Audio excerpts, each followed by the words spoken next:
സംഭവ കഥയിലെ സങ്കടം പറയട്ടെ ഞാനിവിടെ. സഹൃദയരെ, നമുക്ക് കടന്നു ചെല്ലാം കാഞ്ഞങ്ങാട് ചെറുവത്തൂർ KP അമ്പുവേട്ടന്റെ വീട്ടിലേക്ക്. ആ വീടിന്റെ ഉമ്മറത്തിരുന്ന് ഒരമ്മ തേങ്ങിക്കരയുകയാണ്. ആദ്യമായി വീണ മാമ്പഴം പെറുക്കാൻ തന്റെ ഉണ്ണിയില്ലല്ലോ എന്നോർത്ത് വിലപിക്കുന്ന വയലോപ്പിള്ളിയുടെ കവിതയിലെ അമ്മയല്ല ഇത്, മറിച്ച് ജീവിച്ചിരിക്കുന്ന സ്വന്തം മകളെ ഓർത്ത് വിലപിക്കുന്ന അമ്മ. അതെ, വർഷങ്ങൾക്ക് മുമ്പ് റാഗിംഗ് എന്ന ക്രൂരതയുടെ രക്തസാക്ഷിയായി ഇന്നും ജീവിച്ചിരിക്കുന്ന സ്വന്തം മകളെ ഓർത്ത് വിങ്ങിപ്പൊട്ടുകയാണ് അമ്മ. ഞാൻ അവതരിപ്പിക്കട്ടെ സത്യം. അതെ, വർഷങ്ങൾക്ക് മുമ്പ് റാഗിങ്ങിനിരയായി മനോനില തകർന്ന് 2010 ജൂലൈ 27 കുതിരവട്ടം മാനസിക ആരോഗ്യ കേന്ദ്രത്തിൽ പ്രവേശിപ്പിച്ച സാവിത്രി എന്ന സത്യം. അമ്പുവേട്ടന്റെയും പട്ടിച്ചയുടെയും 4 പെൺമക്കളിൽ ഇളയവളായിരുന്നു സാവിത്രി. കൂലിപ്പണിക്കാരനായ അമ്പുവേട്ടന് തന്റെ 4ാമത്തെ കുട്ടിയെങ്കിലും ഒരാൺകുഞ്ഞാകണമെന്ന് അതിയായ ആഗ്രഹമായിരുന്നു. പക്ഷെ ദൈവം അവർക്ക് കൊടുത്തതോ തങ്കക്കുടം പോലൊരു പെൺകുഞ്ഞിനെ.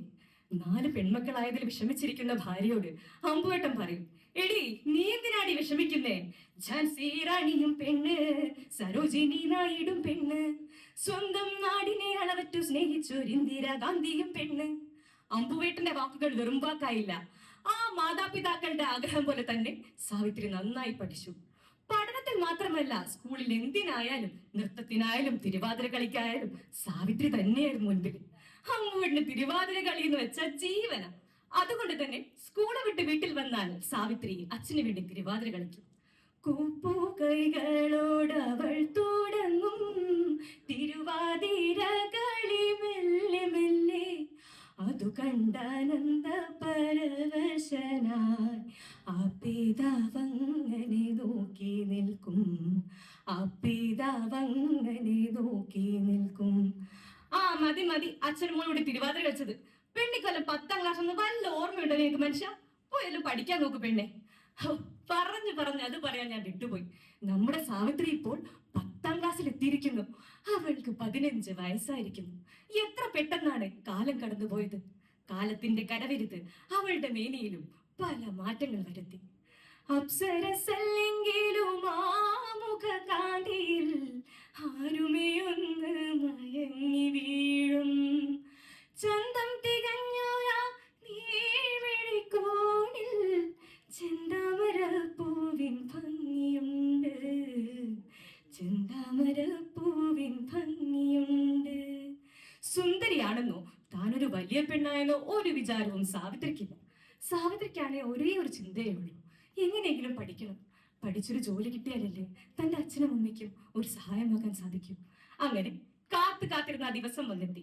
1996 മെയ് 20. ഇന്നാണ് അവളുടെ SSLC റിസൾട്ട് അറിയുന്ന ദിവസം. അവൾക്ക് വല്ലാത്ത പേടിയായിരുന്നു. പക്ഷെ പരീക്ഷ ഫലം വന്നപ്പോൾ അവൾ സന്തോഷം കൊണ്ട് തുള്ളിച്ചാടി.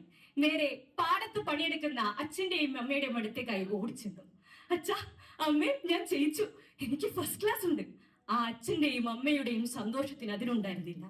അന്ന് ആ വീട്ടിൽ ഒരു ഉത്സവ പ്രതീതിയായിരുന്നു. സ്വർഗം മുന്നിലിടുന്നള്ളുന്നു, സ്വപ്നം മലരണിയുന്നു, ഇതളിതളായി വിടർന്നൊരു പൂവിൽ മധുരം നുകരുന്നു, മധുപൻ മധുരം നുകരുന്നു. അല്ല അമ്പേ, എന്താ എന്റെ പരിപാടി? മോളെ കോളേജിലൊക്കെ അയച്ചു പഠിപ്പിക്കാൻ ഒരുപാട് കായാവൂലേ? അതിനൊക്കെ എന്റെ അടുത്ത് ഏടുന്നാടാ പൈസ? അതൊന്നും ഓർത്ത് നിങ്ങള് ബേജാറാകണ്ടാന്ന്. എന്റെ കൈക്കും കാലിനും ആപത്തുള്ളിടത്തോളം കാലം പട്ടിണി കിടന്നിട്ടാണെങ്കിലും വേണ്ടില്ല, എന്റെ മോളെ ഞാൻ പഠിപ്പിക്കും. അങ്ങനെ സാവിത്രിയെ Kanhangad Nehru arts and science കോളേജിൽ പ്രീ ഡിഗ്രിക്ക് ചേർത്തു. ആദ്യമായി കോളേജിൽ പോകേണ്ട ദിവസം അവൾ അതിരാവിലെ തന്നെ എണീച്ച് സന്തോഷത്തോടെ കുളിയൊക്കെ കഴിഞ്ഞ് അഴകിൻ കസവിന്റെ ദാവണി ചുറ്റി അതിലിരുഭാഗം മെടഞ്ഞിട്ടു കൂന്തൽ തിരുനെറ്റീരാ സിന്ദൂര പൊട്ടിനരികിലായി ചന്ദന കുറിമേലെ ചാത്തി. അങ്ങനെ സാവിത്രി ആദ്യമായി കോളേജിന് മുമ്പിലെത്തി. അപ്പോഴതാ ഗേറ്റിന് മുമ്പിൽ തന്നെ ഒരു സംഘം ആൺകുട്ടികൾ. സാവിത്രി അവരെ കടന്ന് മുൻപോട്ട് പോകാൻ ശ്രമിച്ചു. പെട്ടെന്ന് അവരിൽ ഒരുവൻ അവളുടെ മുമ്പിലേക്ക് ചാടി വീണു. എടേ, നിൽക്കടി അവിടെ, എന്താടി നിനക്ക് ഞങ്ങളെ കൊണ്ടൊരു മൈൻഡില്ലാത്ത? അപ്പോഴേക്കും ബാക്കി 3 പേരും അവളോട് ചുറ്റും കൂടി. അളിയളിയ, ചരക്ക് കൊള്ളാലോ, എന്താടി പൊന്നുമോളെ നിന്റെ പേര്? സാവിത്രി. അളിയ സാവിത്രി, സാവിത്രി വന്നേ സാവിത്രി, സത്യവതനുടെ സാവിത്രി. സാവിത്രി വന്നേ സാവിത്രി, സത്യവതിയാകും സാവിത്രി. ആ താനാരോ തന്നാരോ തന്ന താനാരോ തന്നാരോ. ആ 4 വർഷങ്ങൾ അവളുടെ ചുറ്റും കൂടി നൃത്തം വെക്കാൻ തുടങ്ങി. സാവിത്രിക്ക് പേടിയായി. അവൾ തളർന്ന് താഴെ വീഴുമെന്ന് തോന്നി. ഫസ്റ്റ് ബെല്ലിന്റെ ശബ്ദം കേട്ടിട്ടാവണം അവരൊന്ന് തുടങ്ങിയത്. സാവിത്രി ഒരു വിധത്തിൽ ക്ലാസ് റൂമിൽ എത്തിച്ചേർന്നെങ്കിലും അവൾക്കൊന്നും ശ്രദ്ധിക്കാൻ കഴിഞ്ഞില്ല. അവൾക്ക് ആകെ പേടിയായിരുന്നു. വീട്ടിലെത്തിയിട്ടും അവളുടെ പേടി മാറിയിരുന്നില്ല. അവൾ പുസ്തകം തൊട്ടു നോക്കിയില്ല. കിടന്നിട്ട് ഉറക്കം വന്നില്ല. നാളെ ഞാൻ എങ്ങനെ കോളേജിൽ പോകും? ഇനിയും അവർ വല്ല ശല്യം ചെയ്യാൻ വന്നാലോ? പക്ഷെ കോളേജിൽ പോകാതെ പറ്റില്ലല്ലോ. എങ്ങനെയെങ്കിലും പഠിക്കണം. പഠിച്ചൊരു ജോലി കിട്ടിയാലല്ലേ തൻ്റെ അച്ഛനും അമ്മയും എനിക്ക് സഹായിക്കാൻ പറ്റൂ. അങ്ങനെ പിറ്റേന്നും സാവിത്രി സർവ്വധൈര്യവും സംഭരിച്ച് കോളേജിലേക്ക് പുറപ്പെട്ടു. ആകെ വിങ്ങി വീതുമ്പും മനസ്സുമായി ആകുല ചിത്തയായവൾ ചെന്നെത്തി. ആ കലാലയത്തിൻ പടിവാതിൽക്കൽ ആകെയുള്ള പ്രതീക്ഷയുമായവൾ. അന്നും പതിവ് പോലെ റാഗിംഗ് വീരന്മാർ അവളുടെ ചുറ്റും കൂടി. സാവിത്രിക്ക് പേടിയായി. എങ്കിലും സർവ്വധൈര്യവും സംഭരിച്ച് അവൾ അവരോട് പറഞ്ഞു, എന്റെ പൊന്നു സഹോദരങ്ങളെ, നിങ്ങൾക്ക് മുന്നിൽ വീട്ടിൽ അമ്മയും പെങ്ങന്മാരും ദയവ് ചെയ്ത് എന്നെ ഉപദ്രവിക്കരുത്. ഞാനൊരു പാവപ്പെട്ട ആളാണ്. എന്നെ പഠിക്കാൻ അനുവദിക്കും. ഓ, ഒരു വലിയ പഠിത്തക്കാരി, അങ്ങനെ നീ ഇവ പഠിക്കണ്ടേ? അയ്യോ, എന്റെ ബുക്ക് അതിങ്ങിതാ. അപ്പോഴതുവഴി 2 അധ്യാപകർ വന്നതുകൊണ്ട് സാവിത്രി രക്ഷപ്പെട്ടു. ആ അധ്യാപകരോടായി സാവിത്രി പരാതിപ്പെട്ടു. കുട്ടി, ഇതൊക്കെ സർവ്വസാധാരണ ഇവിടെ നടക്കാറുള്ളതാണ്. റാഗിംഗ് എന്നൊക്കെ പറഞ്ഞാണ് ഇതിനെ വിളിക്കാറ്. സാരില്ല കുട്ടി, ഇതൊന്നും കാര്യാക്കണ്ട. പക്ഷേ സാവിത്രിയുടെ കലങ്ങി മറിയുന്ന മനസ്സ് കാണാൻ ആർക്കും സാധിച്ചില്ല.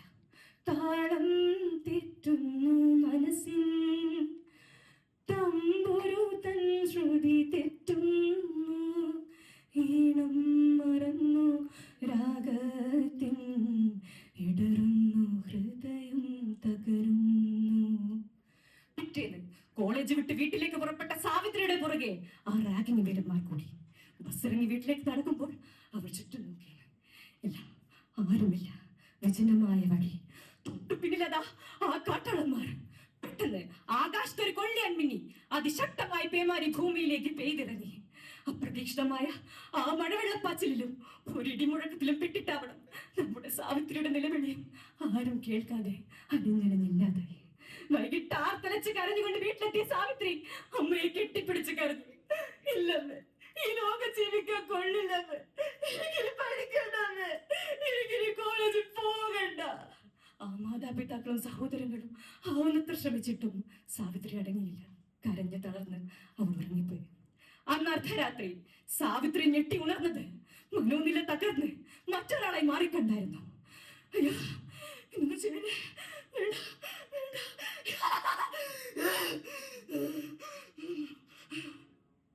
ആ മാതാപിതാക്കൾ തങ്ങൾക്കുള്ളതെല്ലാം വിട്ടുപെറുക്കി അവളെ ചികിത്സിച്ചു. പക്ഷെ ഫലമുണ്ടായില്ല. അവൾ തീർത്തും ഒരു മനോരോഗിയായി മാറിക്കഴിഞ്ഞിരുന്നു. ഒരു ദിവസം രാത്രി സാവിത്രിക്ക് ഭക്ഷണം നൽകി അമ്മയൊന്ന് മയങ്ങിയ സമയം പെട്ടെന്ന് സാവിത്രിക്ക് എന്തോ ഓർമ്മ വന്നതുപോലെ അവളുടെ മുഖം വലിഞ്ഞു മുറുകി. അവളുടെ ശരീരം പൂക്കുല പോലെ വരയ്ക്കാൻ തുടങ്ങി. വേണ്ട, വേണ്ട, നീരും നെറിയങ്കട്ടെ ഈ ലോകത്ത് തിന്മയുടെ കാഴ്ച കാണാൻ എന്റെ ഈ കണ്ണ് വേണ്ട. അവളുടെ സ്വന്തം കൈകൊണ്ട് അവളുടെ വലത് കണ്ണിൽ കുത്തി ഇറക്കി. എന്തോ ശബ്ദം കേട്ട് ഞെട്ടിയോന്ന് അമ്മ കണ്ടത് സ്വന്തം കണ്ണ് ചൂഴ്ന്നെടുത്ത് നിൽക്കുന്ന പൊന്നു മോളെയാണ്. അവരവളെ ആശുപത്രിയിൽ എത്തിച്ചെങ്കിലും അവളുടെ കണ്ണിന്റെ കാഴ്ച തിരിച്ചു കിട്ടിയില്ല. സുഹൃത്തുക്കളെ, ഇതൊരു സാവിത്രിയുടെ മാത്രം കഥയല്ല. പുത്തൻ ഭാവി സ്വപ്നം കണ്ട് ഉന്നത പഠനത്തിനായി കോളേജിലെത്തുന്ന പല വിദ്യാർത്ഥികൾക്കും ഇന്നും പലവിധ റാഗിങ്ങിനും ഇരയാകേണ്ടി വരുന്നു. സാവിത്രിയുടെ കഥ പത്രത്തിൽ വന്നതുകൊണ്ട് ലോകമറിഞ്ഞു. ഹൈക്കോടതി സ്വമേധയാ കേസ് ഏറ്റെടുത്തു. അങ്ങനെയാണ് 2010 ജൂലൈ 27-ാം തീയതി സാവിത്രിയെ കുതിരവട്ടം മാനസിക ആരോഗ്യ കേന്ദ്രത്തിൽ പ്രവേശിപ്പിച്ചത്. സുഹൃത്തുക്കളെ, ഈ കഥ എഴുതുമ്പോൾ സാവിത്രി ജീവനോടെ ഉണ്ടായിരുന്നുള്ളൂ.